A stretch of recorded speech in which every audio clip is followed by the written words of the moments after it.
5 September Nashik 20 নং ওয়ার্ডের দড়িসোনাকান্দা এলাকায় চোর আখ্যা দিয়ে পল্টন মিয়া নামের এক মানসিক প্রতিবন্ধীকে হত্যা করা হয়েছে। পল্টন নারায়ণগঞ্জের বন্দরের দড়িসোনাকান্দা এলাকার সাইদুল ইসলামের ছেলে। এ ঘটনায় পল্টনের বড় বোন মোসাম্মদ নুরুন্নাহার সন্ধ্যা বাদী হয়ে 10 জনের নাম উল্লেখ করে অজ্ঞাত আরও 15 জনের বিরুদ্ধে বন্দর থানায় একটি অভিযোগ করেছেন।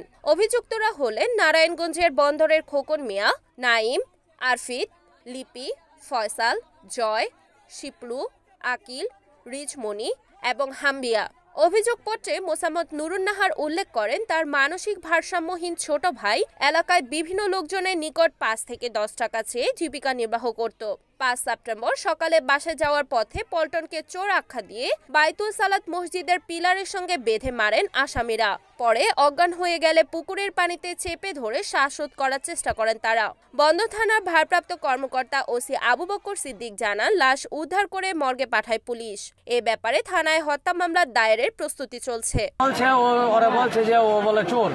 আপনারা গ্রামবাসী সবাই আছে, সবাই জিজ্ঞান যে এটা আমরা জানি, আমাকে কম লাগবে, মাথার সমস্যা আছে। কটার সময় আমার ভাই কোনো চুরি করে না, এলাকার মানুষ আছে সবাই। কি কারণে শুধু নিয়ে আমার ভাইরা মারছে, মাইরা পানি চুবাই না আবার মারছে, আবার সারা ভিতরে বানছে, বাইন্দা আবার পানি চুবাই মারার পরে ফালাইছে, ফুটে গেছে।